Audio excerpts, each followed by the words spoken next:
വിദ്യാർത്ഥികളുടെ സുരക്ഷയ്ക്ക് ഭീഷണിയാകും വിധം സ്കൂൾ ബസ്സുകൾ ഓടിക്കുകയോ ഇറക്കിവിടുകയോ ചെയ്താൽ കർശന നടപടിയെന്ന് കണ്ണൂർ ജില്ലാ ദുരന്ത നിവാരണ അതോറിറ്റി. കഴിഞ്ഞ ദിവസം വിദ്യാർത്ഥികളെ വെള്ളത്തിൽ ഇറക്കിവിട്ട സംഭവത്തിലും സുരക്ഷയ്ക്ക് ഭീഷണിയാകും വിധം വാഹനം ഓടിച്ചതിലും ബന്ധപ്പെട്ട സ്കൂളുകളോട് റിപ്പോർട്ട് തേടിയിട്ടുണ്ട്. കാലവർഷക്കെടുതിയുമായി ബന്ധപ്പെട്ട് ജില്ലയിൽ 7 ദുരിതാശ്വാസ ക്യാമ്പുകൾ തുറന്നു. 73 പേരാണ് ക്യാമ്പുകളിലുള്ളത്. വിദ്യാർത്ഥികളുടെ സുരക്ഷയ്ക്ക് ഭീഷണിയാകുന്ന ഏത് പ്രവർത്തനത്തിനെതിരെയും അതിശക്തമായ നടപടി ഉണ്ടാകുമെന്ന് ജില്ലാ ദുരന്ത നിവാരണ സമിതി വ്യക്തമാക്കി.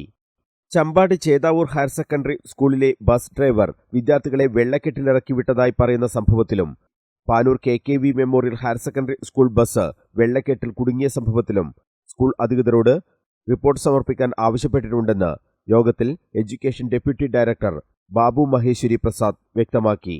മഴയുടെ ശക്തി കുറഞ്ഞു വരികയാണെങ്കിലും ശക്തമായ ജാഗ്രത തുടരണമെന്ന് യോഗത്തിൽ പങ്കെടുത്ത ഉദ്യോഗസ്ഥർക്ക് കളക്ടർ നിർദ്ദേശം നൽകി. ജില്ലയിൽ കണ്ണൂർ, തലശ്ശേരി താലൂക്കുകളിലെ 7 ദുരിതാശ്വാസ ക്യാമ്പുകളിലായി 76 പേരാണ് കഴിയുന്നത്. നിലവിൽ മറ്റു താലൂക്കുകളിൽ ദുരിതാശ്വാസ ക്യാമ്പുകൾ പ്രവർത്തിക്കുന്നില്ല.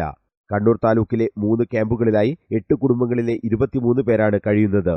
ഇവിടെ 61 കുടുംബങ്ങളെ ബന്ധുവീടുകളിലേക്കും മാറ്റിയിട്ടുണ്ട്.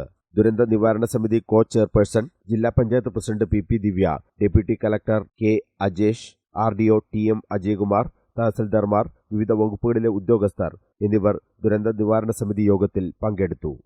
News bureau, Kannur.